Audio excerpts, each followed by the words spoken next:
people. There's probably hundreds of people trying to get on here right now. So you guys are really privileged to be live here.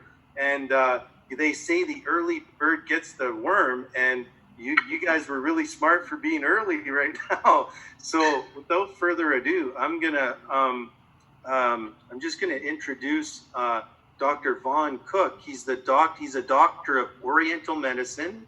He's the founder and chairman for the Zyto Corporation, which he'll probably talk about in a little bit. He's also the founder and founder of the Limbic Arc Company, but also the creator of the Limbic Arc technology.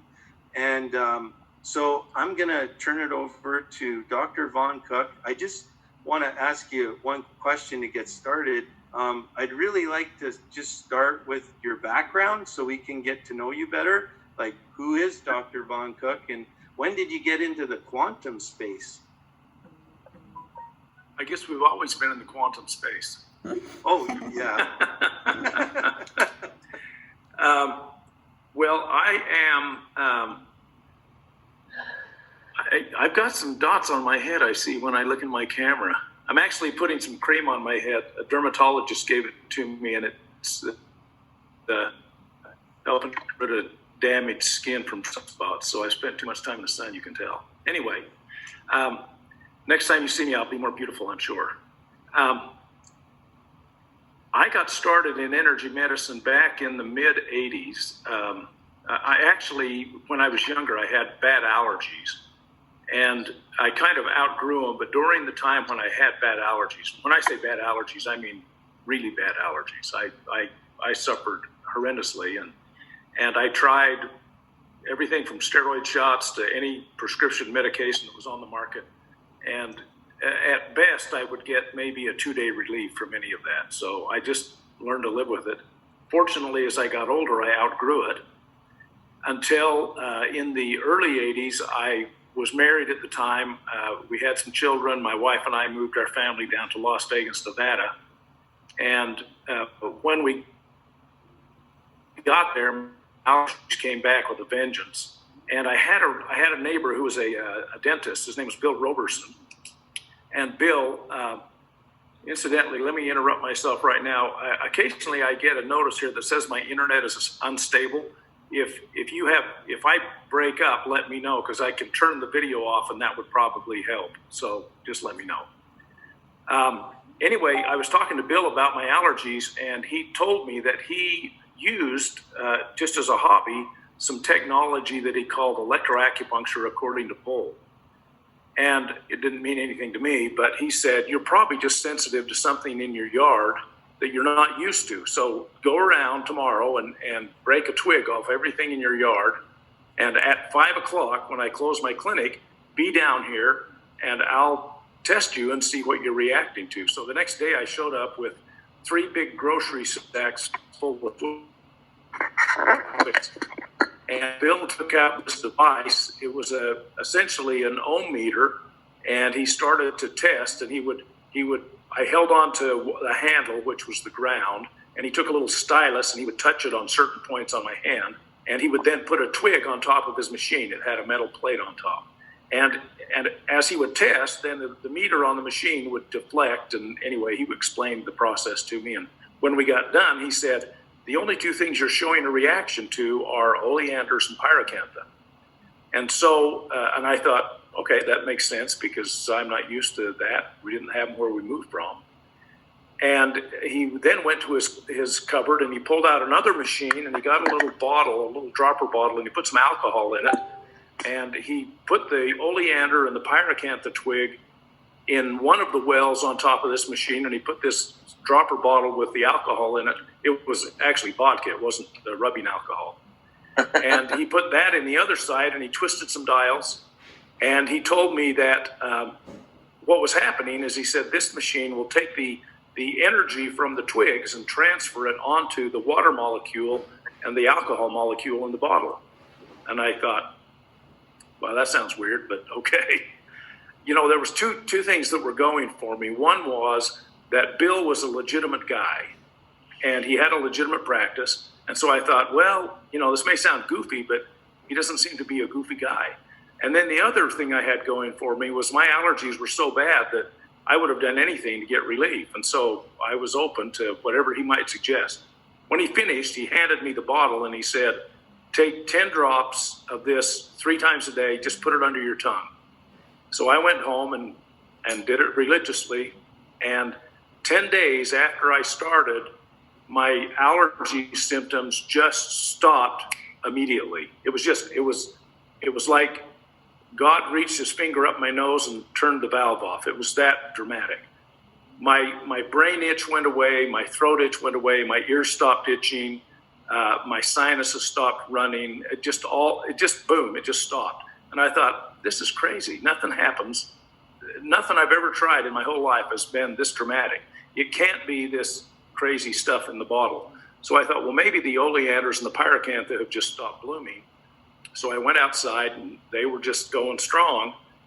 The only explanation was this energy stuff in the bottle. Well, that started me on a path. So Bill introduced me to a medical doctor in Las Vegas named Fuller Royal, and Fuller introduced me to a physicist named Roy Curtin, and I ended up in a community like you folks.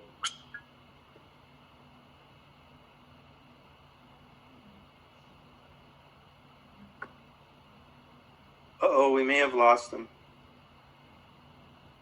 The EAV, the electroacupuncture according to Vol, and moved it down the road, advanced it down the road.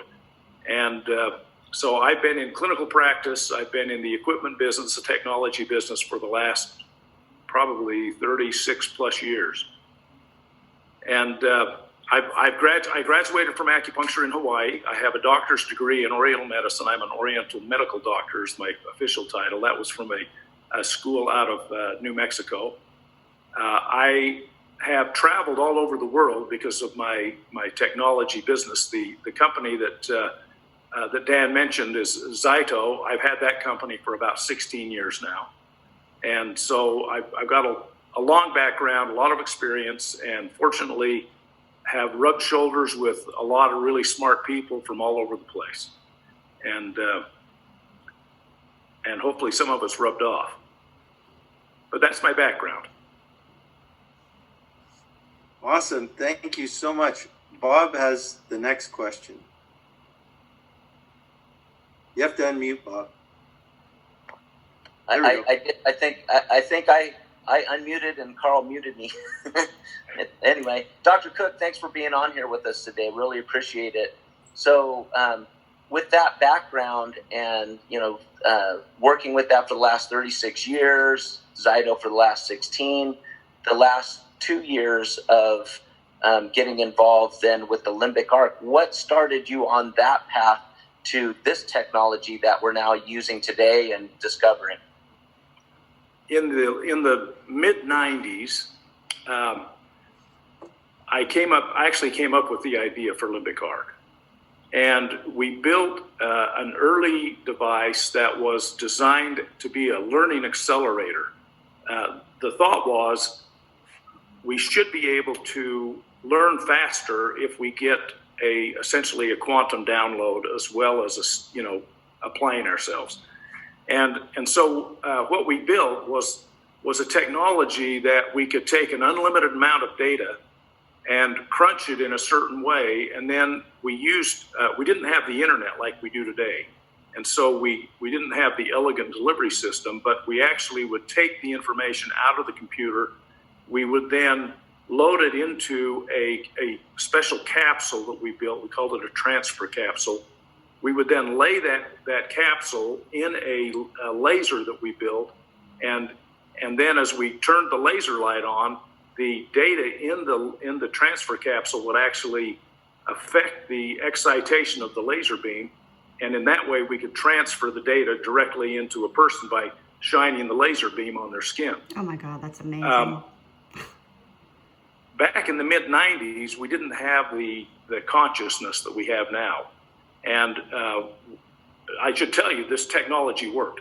We actually ran a number of tests. We found that the first thing we found was you cannot get spontaneously smarter. We cannot take a digital quantum download, put it into your body, and all of a sudden the lights come on for you. You actually have to study, you have to apply yourself. But if you get the download and you apply yourself, you'll score. In our tests, we found that people would score between 10 and 30% better on the test if they got the download as opposed to those who didn't get the download. So with that technology in hand, then I went out to see if there was a market for it. And I found that the people that I explained it to, their eyes would immediately glaze over. It was just like, I might as well be talking to the wall. And so at that point, I realized we've got a technology here that's just not, the market's not ready for it, that we can't commercialize this in any significant way. And over the intervening 20, 25 years, more and more of us have become familiar with this whole concept of quantum, with the 0-point field, with data and information and what can be done with it. And so there really is a market today for this kind of stuff. And with that awareness then, we decided a couple of years ago, well, let's take another shot at this, except instead of developing it with a clunky delivery system, let's develop it with an elegant system that doesn't require any hardware. And the result, I think, speaks for itself.